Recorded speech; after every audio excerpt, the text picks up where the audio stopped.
CBS 46 News presents Public Affairs on Peach. It's a sensitive subject that's difficult to discuss and even more difficult to prove: child abuse.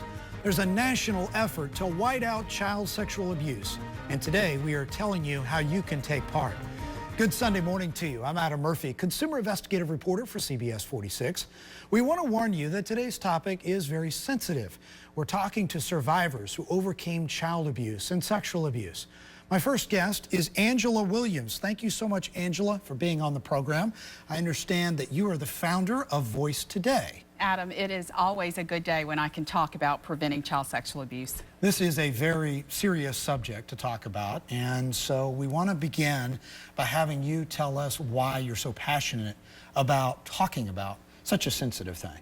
Well, Adam, abuse entered my life at age 3. And age 17, I found myself barefoot, wearing a t-shirt and a pair of blue jeans, climbing to the top of the Talmadge Bridge. And when I got to the top, I looked over into black swirling waters and didn't have the courage to jump. I reeked of vomit because I had tried to kill myself earlier with a combination of sleeping pills and vodka, and my body rejected the poison. And I didn't know what I was going to do. I couldn't go back home and face being raped and beaten by my stepfather again. I am 1 in 4 women in America. I was emotionally, verbally, physically, and sexually abused by my stepfather for 14 years. And I have a very, very important message for our viewers and really for the world. It's happened to so many, 42 million reported survivors in the U.S. It's happened to Oprah, Monique, it's happened to Ellen. And it's time we stand up and we give a voice. And the 1 in 4 girls and 1 in 6 boys that are sexually abused, my prayer is there's not one, that we do enough work and enough vigilance and enough awareness and enough prevention that we can protect the next generation of children. Well, it's great to have someone like you behind such an important cause. And so much can be learned from your experience or other victims. And so let's start with Voice Today.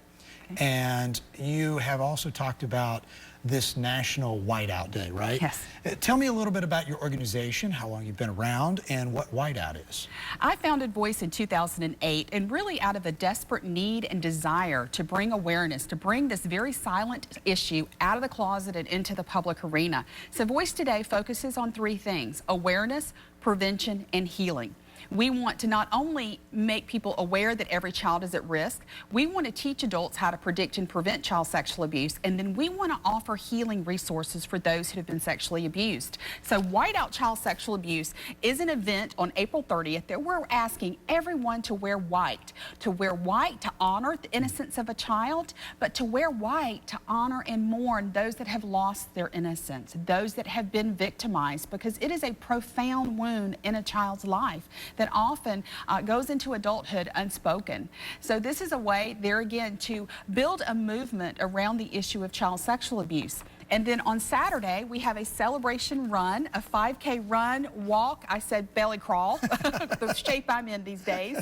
But to come out and to get involved in the 5K run, we'll have a community festival, and there'll be opportunities there that you can see what Voice Today does. We'll be doing some prevention with children, teaching, lots of food trucks. The Hawks are going to be out, the Hawks van and cheerleaders, and so it'll be a great day to really celebrate the work that we're doing to protect children. And it looks like the 5K is on May 3rd, 8 a.m. on Shallowford Road, right? Yes, and that's the headquarters of our office. Okay. And then April 30th is White Out Child Sexual Abuse Day, but I really want everyone to go to voicetoday.org, and they can pledge to wear white on that day, and there's a wonderful link that they can share in their social networks to really talk about the issue, because you'll be surprised. It's really impacted more people than you think. Yeah, let's talk about that. How many people would you say actually have this happen, some sort of sexual abuse, and don't ever say anything about it and keep this a secret, if you will? Well, the CDC reports that 1 in 4 girls and 1 in 6 boys are sexually abused by their 18th birthday, but only 1 in 10 ever tell. So that's really so challenging for us to really get our arms around how many people it has impacted. We have 42 million reported survivors in the U.S. The median age is 9 years old, and 70% of all sexual assault has happened to a child. That's just a disgrace. Yeah. So we've got to ask, what are we doing wrong? We really have got to find solutions to these problems, and I truly believe that the solution lies in talking about it and in educating, and those are two of our mandates. Well, talking about it, it helps you. I mean, it helps you overcome and also helps others that may be struggling with something similar. Now, I see you have a book too here. Is this the book that you've written about this? This is From Sorrows to Sapphires is my story, and when I wrote From Sorrows to Sapphires, I really wanted people to understand the biggest question that they ask: why don't children tell? So the little girl tells her story, and then as a grown woman, I really take you through my journey of healing, which has not been easy. So what is the number one thing that you would recommend to those that are struggling with something like this in their family? Clearly to talk about it and not keep it a secret, but what else can they do? Well, to break the silence really breaks the cycle, and I would encourage them to get involved. Voice Today is a nonprofit organization. We need help. We need support. We need volunteers. We need people to be involved in events, in awareness. There's lots of work to be done. So really becoming an advocate and becoming an activist and really removing that shame. You have nothing to be ashamed of. It has happened. What you need to do is act in courage to be able to make sure that it doesn't happen to another child. I mean, this happening is such a sad, horrific thing to hear about. What I like about you is you've taken a negative in your life and really turned it into a positive, because you want others to speak out and to talk about it, because that helps with the healing process and also helps others that are going through it, right?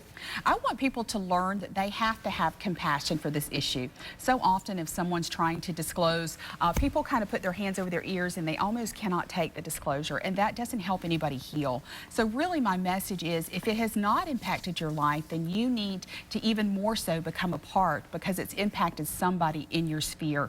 So you need to learn how to become really able and compassionate and nurturing to help someone get their healing. Angela Williams with Voice Today, excellent stuff. Thank you so much. And you're going to come back here in the half hour and you've got some props and things that will educate others and how they can protect themselves from something like this happening. Thank you, Adam. We look forward to that. Thank you, Angela. And when we come back, the heart-wrenching story from a granddaughter who was abused by her grandfather and her courageous battle for justice. You have to come back to see this on Public Affairs on Peach. Welcome back to the show. Surviving sexual abuse as a child is tough enough, but when you have to face your accuser, it's even more difficult. Today, we are talking to one young lady who summoned the courage against insurmountable odds. Joining me now, Brianne Hill and her father, Russ. Thank you for being on the show. Thank you. This is not easy for me, and I'm sure very difficult for you all. What a courageous girl you are. Tell me your story. It happened 2 years ago. It was the beginning of spring break. My family and I were going up to Michigan to visit my grandparents because we don't get to see them very often. When we arrived there, we thought everything was going to be pretty good because we were so excited. And the first night that we were there, I was sexually abused by my grandfather, but on Sunday morning, I had thought it was a dream. And then when it happened again, the Monday night, I knew it was real because I don't have the same dreams happen twice. Was this while you were sleeping Yes. at night? I'm a very light sleeper, so when I heard moving around, I woke up, though I didn't really open my eyes. On the following morning, I told my mother what had happened, and we went to my parents' bedroom to maybe figure out what had happened and to see if it had actually happened. And so who was the one here that then questioned or confronted your grandfather? My father, he went to go figure out who had done it, and he went to my grandfather, and my grandfather confessed. So, Russ, this is your father? Yes. Yeah. Wow. So how difficult is that for you? This is your daughter, this is your father. How did this happen? I'm sure you're thinking, this couldn't have happened. I mean, there was just a lot of anger, there was a lot of confusion, there was a lot of hurt and a lot of betrayal. Even shame came into that. You know, that how did this happen to us, to our family? You know, how did, you know, I kept asking myself the question, you know, what did I miss? You know, how does something like this happen just right under your nose, and you don't realize it until your daughter has to come and tell you that something happened to her? You know, at that point I had no clue what was going on. But I just, I had to find out. So your father confessed just right there on the spot? It was pretty much like that. I think, he knew he was kind of cornered. He knew that, that he was caught because there wasn't really anyone else there at the house who could have done anything. And I was extremely just shocked and just, it was just disbelief. I couldn't believe that, what I was hearing. Were you ever abused as a child? Unfortunately, I was. And I'm also a survivor, too. By your father? No, actually, I was sexually assaulted at the age of 6 by 2 teenage boys in our neighborhood. Oh, my goodness. And this went, it actually ended up being a repressed memory until I was actually in my 30s, and I was able to deal with it. And who those boys were and where they are now, I have no idea. So where's your father now? My father is in Michigan. Now, we did prosecute him. We did go after him.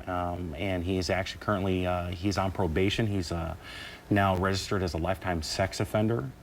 And so what we did was we wanted to, they actually gave us the option, do we want to see him rot in jail for the rest of his life? But considering his age and, his health problems, we just didn't want to see that happen. But we did want to make sure that, he was brought to justice. That way, he didn't have the opportunity to do this to anyone else again. So, Brianne, how do you feel now towards your grandfather? I mean, have you spoken with him? Have you guys visited or anything since then?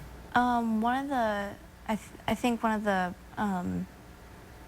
rules or laws that the court or that the judge gave to my grandfather was that we are not allowed to see him for 5 years. So up until I'm 15, I can make the choice if I want to see him, but there's been no communication with him. My father has been calling my grandmother to see how she's been doing with all this. Other than that, I'm not even speaking to my grandmother, and I don't trust my grandfather anymore. I've chosen to forgive him, but it still pains me whenever I hear the word grandfather about him, or if I see anything about him. And we used to call him by name Papa Kikyo, but I feel like he's lost that title. Has he ever apologized? He did apologize, but I think it was just out of, he didn't want us to press charges, but we did eventually press charges.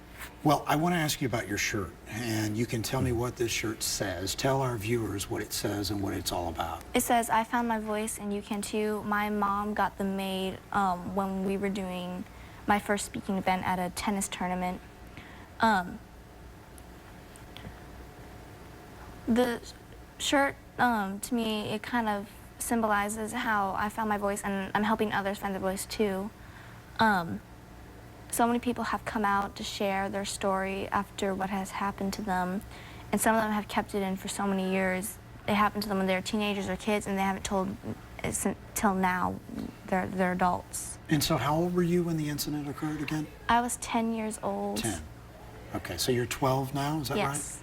Okay, and for you to be able to talk about something like this on such a big stage, I mean, you're strong. You're stronger than I can even use or say in words here. I mean, to be able to really speak out about this. So what is the message that you really want people to know from all of this? I mean, we've heard your story. We heard what happened. It's so unfortunate. But what do you want to leave everyone with? To me, your voice is really just the strongest weapon you have. There are times when people will try to silence you. There have been many times where people have tried to silence me, but I haven't let them do that, and I just keep speaking out. And so I just encourage others to just speak out, because the only way you're actually going to get your voice heard is to speak out, tell anyone you can about what has happened to you until someone actually believes you and they can get something done about it. Brianne, you're a tough girl. Thank you you. stay strong, okay? And Russ, Thank you. Thank you so much. This is so important, and I really appreciate you all sharing such a personal story with our audience, and there's a lot to learn from this. Thank you, okay? Thank you. We're glad to do it. Yeah, and when we come back, full details on National Whiteout Sexual Abuse Day and how you can take part. Coming back when we come after this break, Public Affairs on Peach. Stay with us.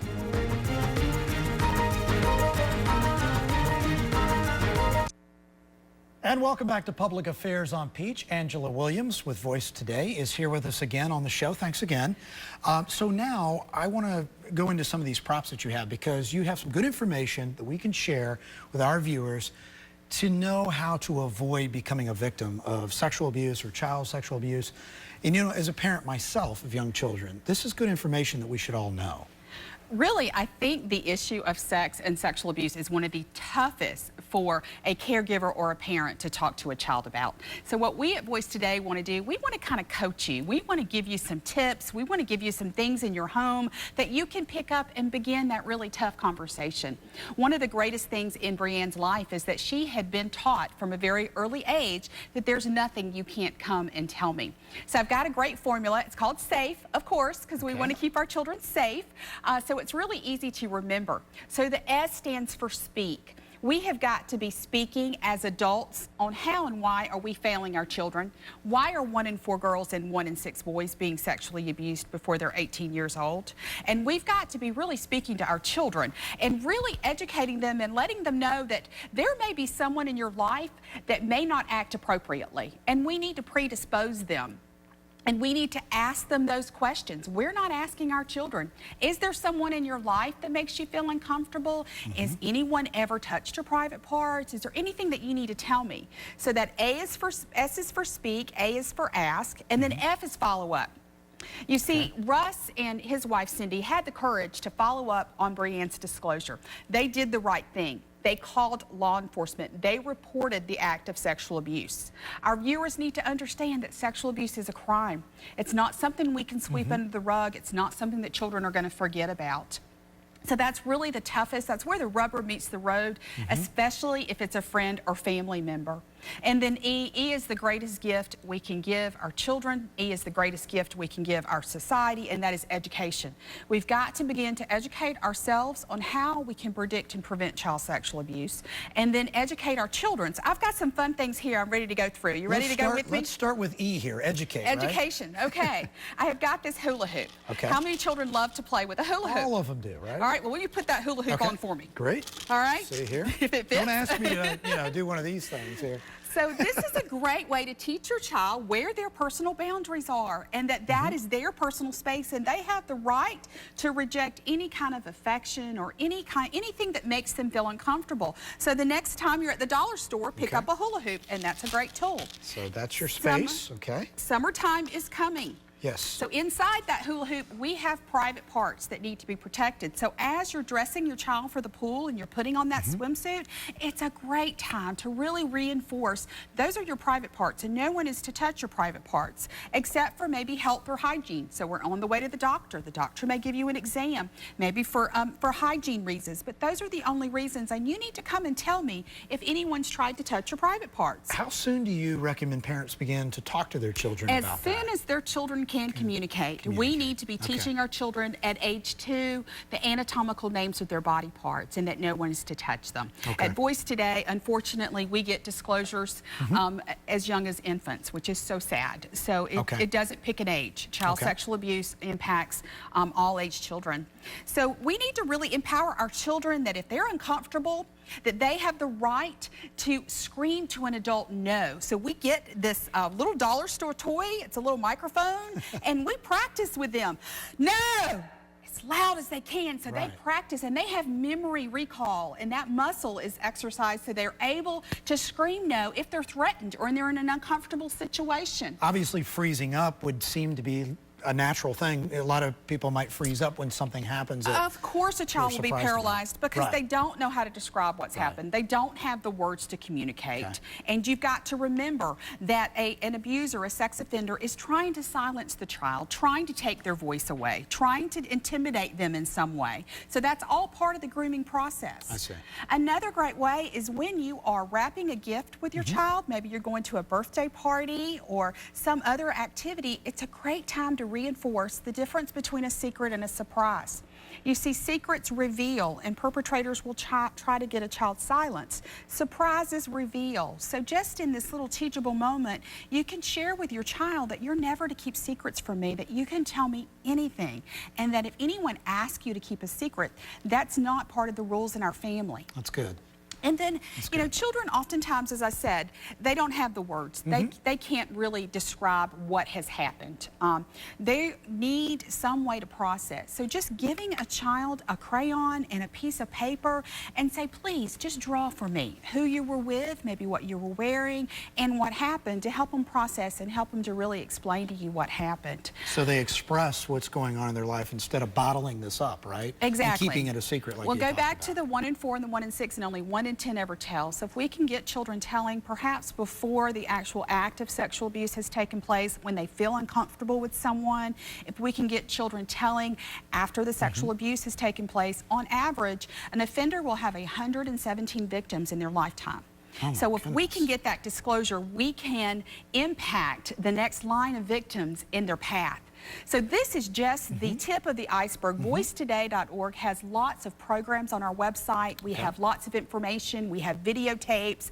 We say we like to give you bite-sized pieces, or we'll give you the whole tamale. So 5-minute programs up to 2-hour programs, and it's all about teaching. Yeah, I see over here too, you have several books and information. Maybe you talk about that for a moment. Tell me what we have. We really want to give parents tools. We want to put tools in your hands, just like I've given you some tools that you can go home and work with your kids. We have 2 great children's books. One is called Gracie Finds Her Voice. And in that book, Gracie just keeps a little benign secret.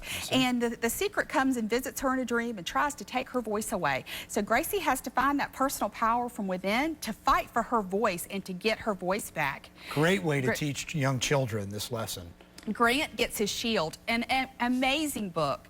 Grant has an aunt that pinches his cheeks really hard and kisses his whole face, and he doesn't like it, and he doesn't know what to say. So in Grant's adventure, he learns that he's got some personal power over his personal boundaries, and he has an imaginary shield. So at the end of the story, he goes to that aunt, and they're able to do a fist pump. So they're able to communicate in a different way that he's more comfortable with. And then over to my left, we have all types of programs at VoiceToday.org. We teach prevention every 3rd Thursday in our office. We will come to your group, your church, your book club, your neighborhood, your civic organization, and we will teach prevention and how we can be responsible and learn how to predict and prevent child sexual abuse. Quickly, tell me again the website that people can go to and about your event. It's VoiceToday.org. On Wednesday, we're asking everyone to wear white to stand up for the innocence of a child, and we're asking on Saturday to join the 5K run at the Voice Today office. Everything is at voicetoday.org. All the information, all the links. Share it on social media, Twitter, Facebook, LinkedIn, everything. And we together can protect the next generation of children. And that's what the Voice movement is all about. Do you want to come back next week on the show? You were awesome. I do. And the week after that. Angela Williams with Voice Today did a fantastic job. Great information. I appreciate Thank you for sharing your story. And stay with us. We'll be back right after this to wrap up Public Affairs on Peach.